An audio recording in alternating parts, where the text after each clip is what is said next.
Well, aloha. It's Friday. I'm still in Santa Clarita again. And welcome.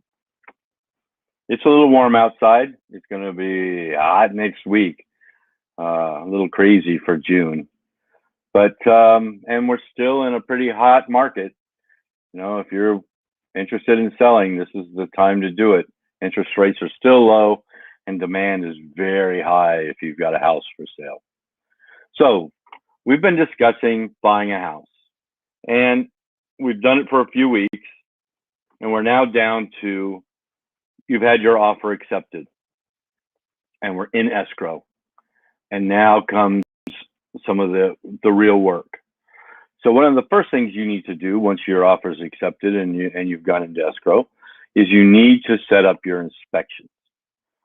So the truth is, without a thorough home inspection performed by a qualified professional, neither the buyer nor the seller can really know what defects exist in the home.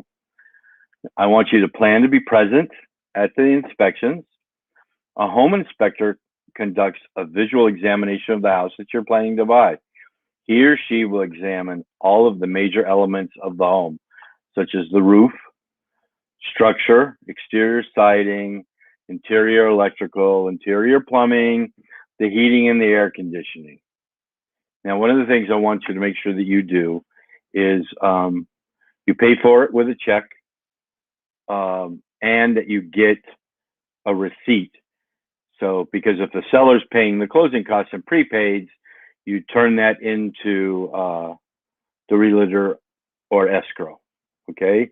And they'll take care of it. Now, usually a thorough inspection usually takes between 2 or 3 hours, depending on the home size and the age.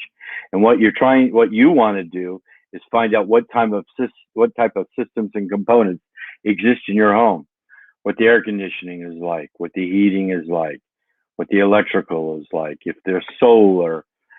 What you want to do is they will determine the condition of the systems and major components of the home. You want to understand how the systems and the structural components of your new home work.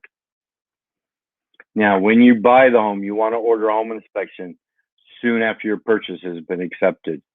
Usually we have like between 7 and 10 days, depending on how the contract is written, to do the home inspection. Now, however, if you're purchasing a bank-owned home or a HUD home, the time given may be something different and specified otherwise in the contracts. Now, if the home is vacant, you want to confirm with the seller that all the utilities are turned on during the home inspection. You want to make sure that you can see that the water pressure, all the plugs work, everything like that. Failure to check may make you and the home inspector have to come back a second time. Okay? And again, if you have the opportunity, you want to gain knowledge of the major systems, appliances, and fixtures by going with the home inspector. Now, there are other inspections that you can do.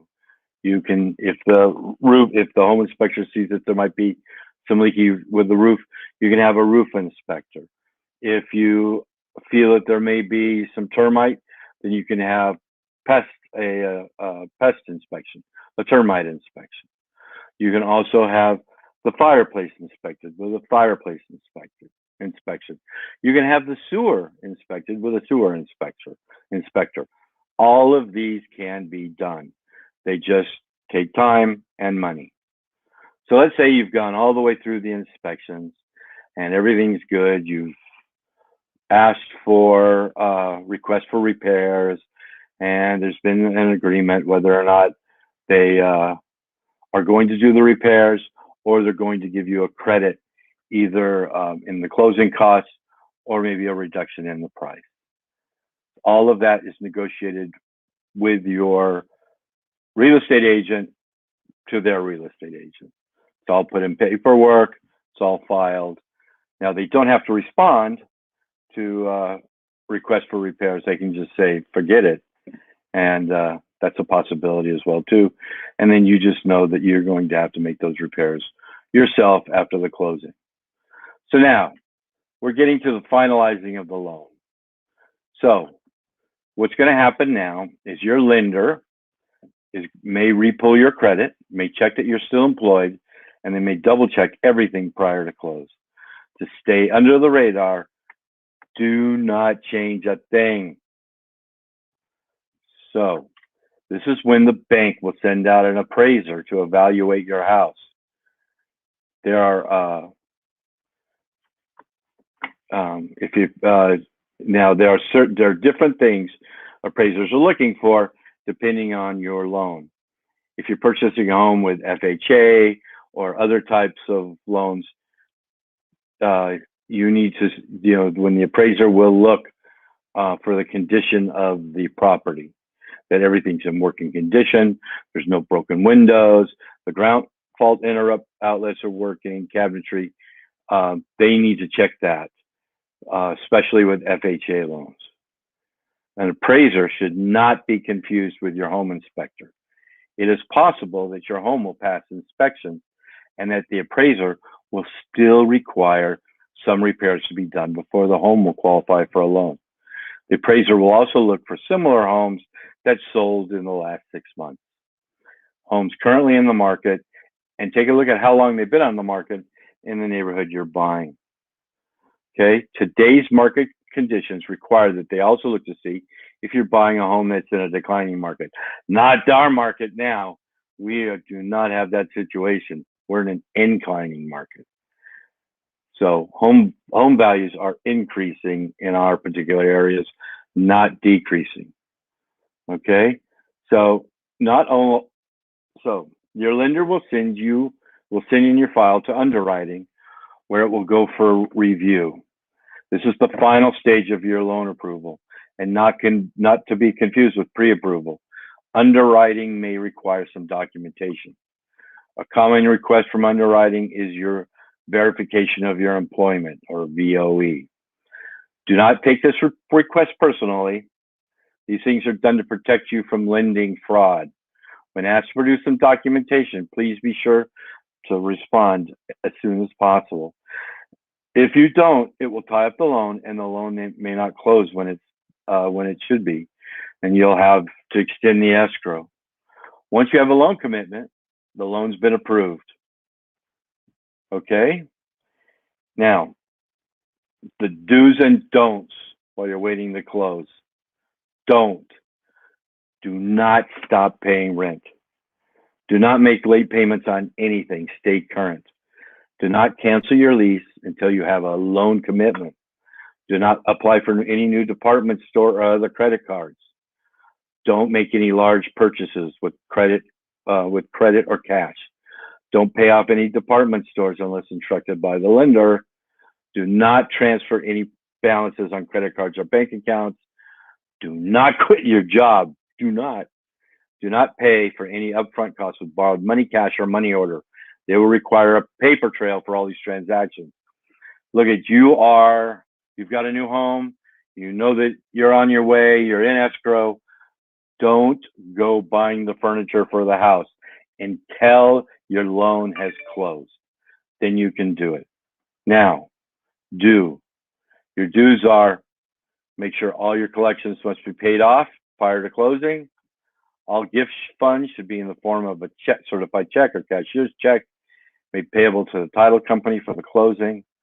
Provide all information requested ASAP. More will be asked of you during the underwriting review. Call for instructions before making any large deposits or withdrawals, and notify your lender if your situation changes in any way. Now, about a week before closing, you want to finalize your homeowner's insurance. If you've negotiated, the seller will pay for the prepaid. This is one of the items that falls under that category. If that's the case, the policy will be paid at closing out of the seller's proceeds. If you're paying for the insurance policy, you will need to prepay or roll it into your closing costs and pay for it at the closing along with the other closing costs you're responsible for.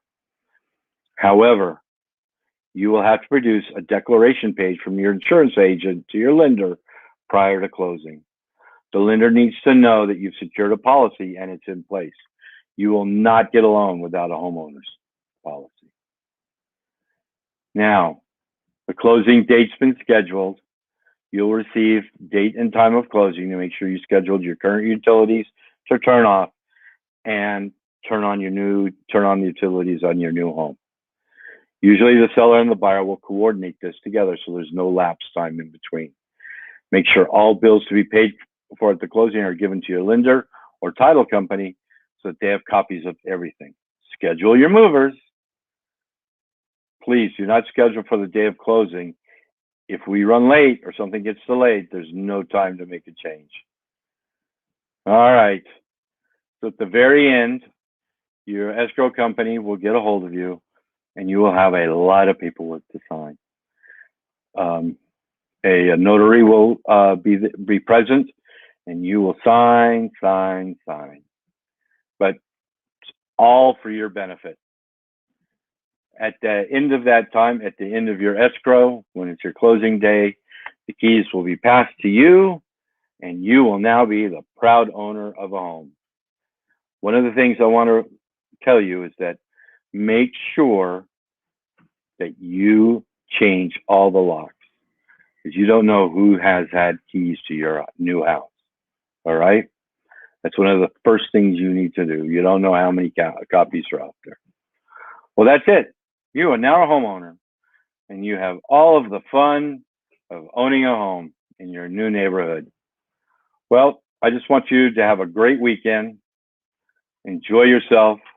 I will put my name and my email address in the comments. Matter of fact, I will do it right now. It's Jamie at jamiebarberhomes.com.